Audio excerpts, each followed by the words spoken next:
آپ نے کتنی عزت کی، ہم دیکھیں کیا سمجھتے ہیں شہداء کو، ان کا یہ مقام ہے، ان کے سب لوگ بھی یہ کہہ رہے ہیں. تو اس کا مطلب یہ ہے ان کو بھی پتہ ہے کہ شہداء کے حوالے سے ہماری قوم کسی بھی طرح کی کوئی کمزور بات برداشت نہیں کرے گی اور کرنی بھی نہیں چاہیے. تو اس لیے وہ اس طرح کی بات کریں، لیکن ساتھ سنا بھی رہیں کہ جی ہم نے سیاق و سباق کے بغیر آپ لے آئے ہیں، ہم نے اس طرح کی بات نہیں کی جو بھی. تو اب وہ سیم پیج تو اس لحاظ سے کہا جا رہا ہے کہ پھٹ گیا. باقی ہے ان کی کارکردگی. یہ بوجھ تھا، یہ بڑھتا چلا جا رہا تھا اور اسٹیبلشمنٹ کو بھی نظر آ رہا تھا. وہ بھی کہہ رہے تھے کہ جی بہت ہو گیا، ڈلیوری نہیں ہو رہی، کیا کریں، ہم پر بھی بات آ رہی ہے.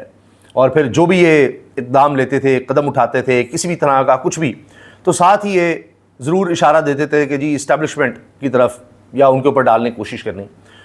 اور جو کچھ انہوں نے کہا تھا، کوئی کمٹمنٹس کہہ لیں یا خواب دکھائے تھے اسٹیبلشمنٹ کو کہ جی آپ خان کو اندر رکھیے گا، اس کو آپ نے کسی صورت نہیں چھوڑنا، یہ بالکل قطعی طور پر باہر نہ آئے، اس کی پارٹی بھی کہیں نہ ہو، کچھ بھی نہ ہو، دیکھیں اس کو آپ نے کسی طرح نہیں چھوڑنا، دیکھیں یہ ان ریلائبل آدمی ہے، آپ ہمارے ساتھ چل کے دیکھیں کیا ہوتا ہے، ہمارے تعلقات ہیں، ہم باہر سے انویسٹمنٹ لے کر آئیں گے. 100 ارب ڈالر کی سناتے تھے، 100 ارب ڈالر کی انویسٹمنٹ آ جائے گی، ہم تجربہ کار ہیں، ہمیں سارا پتہ ہے، یہ ہم بحران بھی حل کر لیں گے، بجلی کا دیکھیے کیا ہوگا، روزگار کے مواقع بھی ہوں گے اور بڑی انویسٹمنٹ پاکستان میں آئے گی، ترقی کرے گا. ہم 60 ارب ڈالر تک، احسن اقبال صاحب تو اب تک باز نہیں آتے، وہ کہتے ہیں جی 60 ارب ڈالر تک ہم نے اپنی ایکسپورٹس لے کر جانی ہے.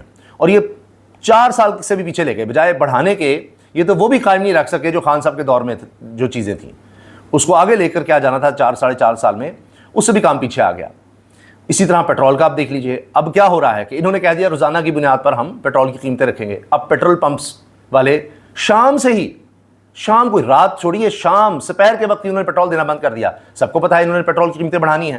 اب جس پیٹرول پمپ کے پاس پیٹرول موجود ہے، ہزارہ لیٹر ہے، لاکھوں لیٹر ہے، جو بھی ہے، اب وہ ایک روپے پر سوچئے کتنا پیسہ ملے گا فی لیٹر. 1 روپیہ بڑھتا ہے تو ہر لیٹر پر 1 روپیہ آپ کو پروفٹ ہو جائے گا، کیونکہ آپ نے تو پچھلے لحاظ سے خریدا ہوا تھا، اس لیے وہ پیٹرول دے ہی نہیں رہے. جھنگ سے، چینی واٹر، اس طرح کے مختلف علاقوں سے جو مین شہر سے ذرا ہٹ کر ہیں، وہاں سے اس طرح کی خبریں آ رہی ہیں. اب آپ سوچ لیجئے یہ حال ہو رہا ہے، اندازہ لگائیے آپ، کوئی پوچھنے والا ہی نہیں ہے. یہ تو ایک چیز ہے جو ہونی ہے، اور پتہ نہیں کیا کیا ہوگا. تو ان کی مس مینجمنٹ، مس گورننس اتنی زیادہ ہے. انہوں نے گورننس کیا بہتر کرنی تھی، آ کر انہوں نے خرچے بڑھائے. سوچیے ذرا، خرچے کم کر رہے تھے، اب پھر کہہ رہے ہیں کہ فائد شعاری مہم دوبارہ ہم شروع کرنے لگے ہیں. اس پر دوبارہ سوچا جا رہا ہے کہ جی پیٹرول کی کیسے بچت کریں. پہلے پتہ نہیں انہوں نے کتنی بچت کر دی تھی، بس یہی کہ اسکول میں چھٹیاں زیادہ کر دیں، دیگر اقدامات لے لیے، خود اس طرح سے خرچے کم نہیں کیے، صرف دکھاوے کے لیے باتیں تھیں، وہ بھی واپس لے لیے. تو ان سے کوئی چیز سنبھل نہیں رہی. بجلی کا آپ دیکھیے، ان کے پاس کوئی ویژن نہیں ہے. پیٹرول کا آپ کے سامنے ہے، مہنگائی کا آپ کے سامنے ہے، تو کوئی چیز بہتر نہیں ہو رہی. جو انہوں نے وعدے کیے تھے کوئی ایک بھی یہ پورا نہیں کر سکے. کسی طرح کا ملک میں استحکام نظر نہیں آ رہا. کوئی اپوزیشن نام کی چیز نہیں ہے، ہر کوئی ان کے ساتھ ہے، ہر ادارہ ان کے ساتھ ہے. اپنی مرضی کے لوگ ہر جگہ لگائے ہوئے ہیں، پھر بھی ڈلیوری نہیں ہے. کوئی اپوزیشن نام کی چیز نہیں ہے، کسی طرف سے بھی نہیں ہے، نہ عدلیہ کی طرف سے ہے، نہ کسی ادارے کی طرف سے ہے، نہ اسٹیبلشمنٹ کی طرف سے ہے، کچھ بھی نہیں کر سکے ڈلیور. تو اب اسٹیبلشمنٹ تو اب لگتا ہے کہ مزید بوجھ نہیں اٹھانے والی، اور عوام ان کے ساتھ ہے نہیں، تو کس کے پاس جائیں گے؟ یہ کون سا نعرہ لگا سکتے ہیں کہ جی ہمیں نکالا تو ہم لوگوں کے پاس چلے جائیں گے، میں اور خطرناک ہو جاؤں گا؟ یہ بھی نہیں کہہ سکتے.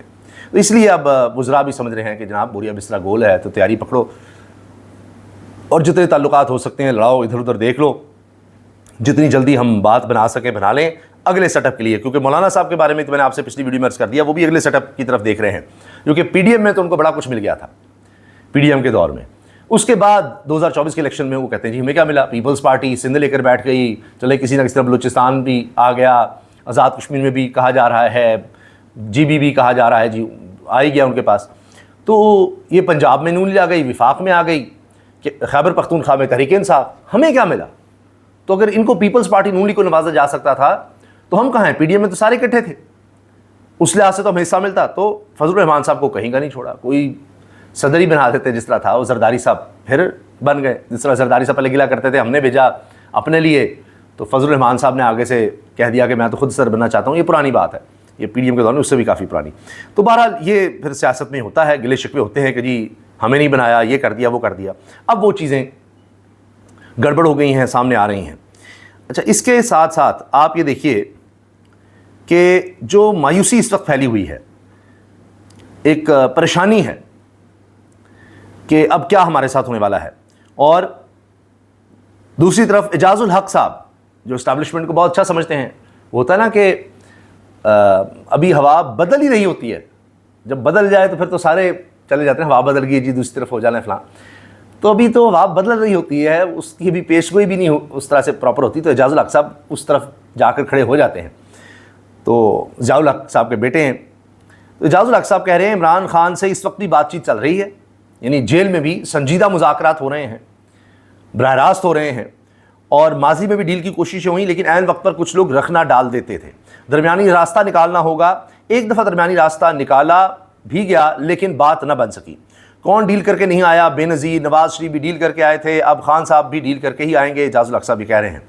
تو ابھی تک تو وہ مذاکرات ہی چل رہے ہیں, وہ ڈیل جو بھی آپ کہیں وہ فائنل نہیں ہو پائی, اسی لیے معاملات ابھی اسی طرح ہیں.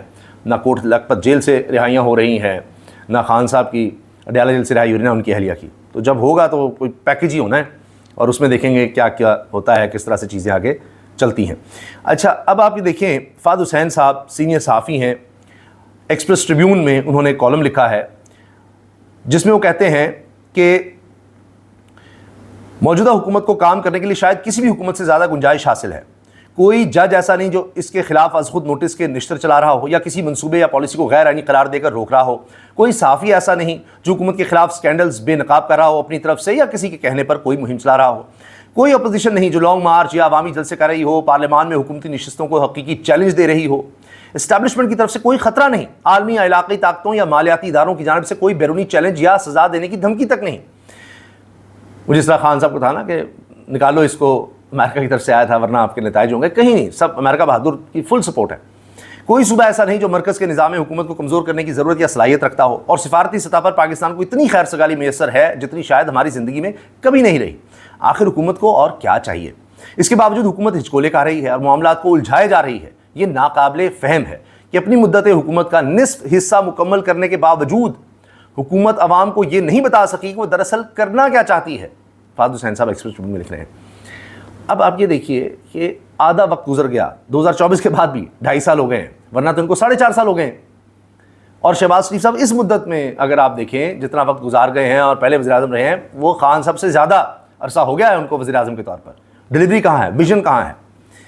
پھر فہد صاحب ہی آگے لکھتے ہیں کہ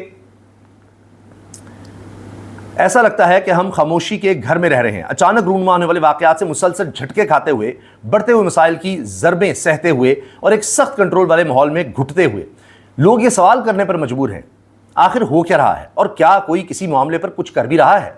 اگر میں براہ راست اصل بات پر آؤں تو میں حکومت سے درج ذیل انتہائی واضح سوالات پوچھوں گا. نمبر 1, بلوچستان کے حوالے سے ہماری حکمت عملی کیا ہے؟ نمبر 2, افغانستان سے ہونے والی دہشت گردی سے نمٹنے کے لیے ہمارا منصوبہ کیا ہے؟ نمبر 3, وفاقی حکومت کے مالیاتی بحران کو حل کرنے کے لیے ہم کیا کرنے کا ارادہ رکھتے ہیں؟ 4, NFC ایوارڈ کے حوالے سے قائم کمیٹی اجلاس کیوں نہیں کر رہی اور مستقبل کی راہ کا تعین کیوں نہیں کیا جا رہا؟ اب اس میں عرض کر دوں, یہ بات بھی ہو رہی ہے کہ 28ویں ترمیم پر بھی اسٹیبلشمنٹ اس وقت ناراض ہے کہ جی وہ کیوں نہیں ابھی تک 28ویں ترمیم ہوئی, وہ معاملہ کس طرح سے آپ نے لٹکایا ہوا ہے, اس پر بھی چیزیں گڑبڑ چل رہی ہیں. اچھا, 5واں پوائنٹ ہے جی جو سوال فہد حسین صاحب کہہ رہے ہیں میں حکومت سے پوچھ رہا ہوں, حکومت اپنے غیر ضروری طور پر پھیلے ہوئے حجم کو کم کیوں نہیں کر سکی؟ 6, حکومت اور صوبائی حکومتوں کو ریٹیل, ریئل اسٹیٹ اور زراعت کے شعبوں پر اسی جوش و جذبے سے ٹیکس عائد کرنے سے کون روک رہا ہے جس کا مظاہرہ تنخواہ دار طبقے پر ٹیکس لگاتے ہوئے کیا جاتا ہے؟ 7, حکومت خسارے میں چلنے والے سرکاری اداروں کی نجکاری یا انہیں بند کیوں نہیں کر رہی؟ 8, حکومت توانائی کے بحران کو حل کرنے اور شہریوں کو سستی بجلی فراہم کرنے کا منصوبہ کیسے رکھتی ہے؟ سستی کیا, مہنگی سے مہنگی کرتے جا رہے ہیں. 9, کیا حکومت کے پاس ہمارے قرضوں کے بحران کو حل کرنے کے لیے درمیانی مدت یا حتیٰ کہ طویل مدتی منصوبہ بھی موجود ہے؟ یہ سوال تو ہے, لیکن وہ تو قرض اور لے رہے ہیں, مزید قرض لے رہے ہیں, ریکارڈ بنا رہے ہیں قرضوں کے. تاریخ میں اتنا قرض نہیں لیا گیا پاکستان کی ان سے پہلے, یعنی یہ 4 ساڑھے 4 سال نکال دیں جتنا انہوں نے لے لیا ہے, نہیں اس کا 90% پورے 72-73 سال کا ایک طرف, 74 سال کا ایک طرف, جتنا قرض لیا گیا 74 سال میں انہوں نے 4 ساڑھے 4 سال میں وہ برابر کر دیا. سوچئے.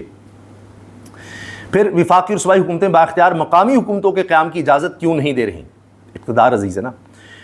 میں یہ سمجھنے سے قاصر ہوں کہ حکومت ان 10 میں سے ہر مسئلے کے بارے میں کوئی واضح وضاحت, پالیسی اور اس پر عمل درآمد کا منصوبہ کیوں پیش نہیں کر سکتی؟ اس سے یہ مطالبہ نہیں کیا جا رہا کہ ہر مسئلہ فوری طور پر حل کر دے. صرف ایک روڈ میپ, ایک عملی منصوبہ اور عوام کے سامنے ایک واضح اور مؤثر بیانیہ پیش کرنے کی ضرورت ہے. اسے 4.5 سال ہو گئے ہیں تو بیانیہ نہیں دے سکے, کوئی واضح روڈ میپ نہیں دے سکے. ان کو تب تک حل کی طرف جانا چاہیے تھا. 4.5 سال بعد بھی یہی سوال ہے. اس کی بجائے ہمارے سامنے خاموشی ہے. اس کی 3 وجوہات ہو سکتی ہیں. 1, حکومت کو در حقیقت ان میں سے کسی بھی مسئلے پر معلوم ہی نہیں کہ کیا کرنا ہے۔ دوم، حکومت کے پاس کچھ نہ کچھ تصور تو ہے، لیکن وہ اسے عوام تک واضح اور مربوط انداز میں پہنچانے سے قاصر ہے۔ اگر یہ ہو رہا ہوتا تو کچھ تو نظر آتا، صرف عوام کو کیا وہ بتائیں گے، ہوتا تو پھر۔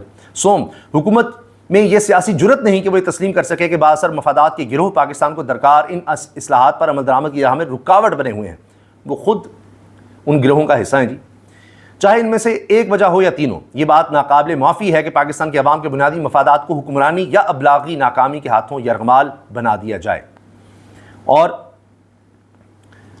ایک اور بات جس میں وہ اسٹیبلشمنٹ کا بھی ذکر کرتے ہیں، اگر وفاقی کابینہ پیشہ ورانہ انداز میں حکومت چلانے کے لیے اہل نہیں، اور اگر وفاقی بیوروکریسی جدید طرز حکمرانی کے لیے موزوں نہیں، اور نااہلی اور اوسط درجے کی کارکردگی کا شکار ہے، اور اگر سیاسی جماعتیں رشتہ داری، اقربا پروری اور سرپرستی کی اپنی فرسودہ ثقافت سے خود کو آزاد نہیں کرا سکتی، اور اگر اسٹیبلشمنٹ بڑے فیصلوں پر اپنی گرفت چھوڑنے سے انکار کرتی ہے، اور اگر نظام کی اصلاحات کے لیے سوائے IMF کی شرائط کے کوئی بیرونی محرک موجود نہیں، اور اگر ان سب کا مجموعی نتیجہ یہ ہے کہ ہم جیسے تیسے گزارا کرنے پر مطمئن ہیں، تو پھر خواتین و حضرات ہمیں اسی طرح جیسے تیسے گزارا کرتے رہنا ہوگا۔ فہد حسین، ایکسپریس ٹریبیون میں کالم۔ لیکن اب جیسے تیسے مسئلہ یہ ہے، گزارا اب نہیں ہو سکتا، چیزیں مزید آگے نہیں چل سکتی۔ ابھی تو دیکھیں نا، ان کے پاس اتنا اختیار ہے کہ ابھی بھی جو ججز کی تعیناتیاں ہوئی ہیں وہ یہ ہے کہ ایک وہ وکیل جج لگا دیا جو خان صاحب کے خلاف پروسیکیوٹر تھا، سرکاری وکیل تھا، ایک وہ جج لگا دیا جس نے فیصلہ دیا، یعنی سزا دلوانے والا، سزا دینے والا، دونوں جج بنا دیے گئے۔ اس طرح پہلے بھی نوازے گئے ہیں۔ تو جب مائنڈ سیٹ یہ ہوگا، اس طرح سے آپ جوڈیشری میں لوگ لے کر آئیں گے، تو کیا حال کریں گے آپ انڈیپینڈنس آف جوڈیشری کا یا اس ادارے کا؟ تو ادارے تو پھر تباہ ہی ہوں گے۔ اداروں پر ہی ریاست کھڑی ہوتی ہے نا۔ آپ نے ادارے کھوکھلے کر دیے، ایسے لوگ بٹھا دیے کہ وہ آپ کو سرو کریں، ملک کو، قوم کو نہیں، وہ آپ کے حق میں فیصلے دیں، تو پھر آپ کیا بہتری لے کر آئیں گے؟ تو پھر اس کا نتیجہ یہی نکل رہا ہے، اور جاتے جاتے بھی یہ حرکتیں ہو رہی ہیں۔ ابھی تو یہ بھی کہا جا رہا ہے کہ چیف جسٹس بھی کہہ رہے ہیں کہ جی اب ایک اور کمرشل عدالت بنا دیں، اب اس کے لیے الگ اربوں روپیہ دے دیا جائے، کیونکہ سپریم کورٹ کے لیے اربوں روپیہ الگ ہے، آئینی عدالت کے لیے اربوں روپیہ الگ ہے، نچلی کورٹس کے لیے الگ ہے، مگر انصاف پھر بھی نہیں مل رہا۔ اجازت دیجیے، اللہ حافظ۔